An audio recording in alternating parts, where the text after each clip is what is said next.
મિત્રો ચોથા સ્ટેજનું કેન્સર હોય અને એ સમયે બાબર રામનાથ વાળી પરાવારી મેલડીને ટકોર થઈ જાય અને મારી મેલડી સાંભળી ગઈ બહુ દવાખાનાના પગથિયા ચડી ગઈ.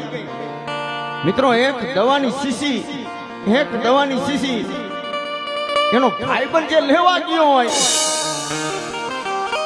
મેડિકલ માંથી દવા લઈને પાછો આવે, દવાની શીશી એવી દવા હોય કે ઘડીકમાં મળે નહીં બહુ, પણ શીશી લઈને પાછો આવતો હોય ને તો ભટકાઈને તો રસ્તાની માલિપા માર્ગની માલિપા શીશી ફૂટી જાય,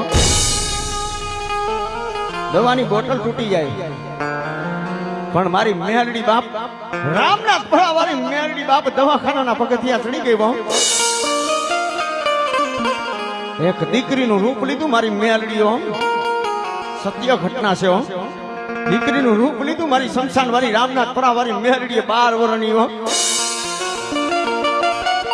જે દવાની બોટલ માર્ગમાં ફૂટી ગઈ છે ઈ દવાની બોટલ લઈ ઈ શીશી લઈ અને 12 વર્ષની દીકરી આવી બાપ દવાખાનાની માલિપા આપી જાય. એથી મોટો પરચો બાપ મારી શમશાન વાળી મેલડી નો કયો હોય ભાઈ.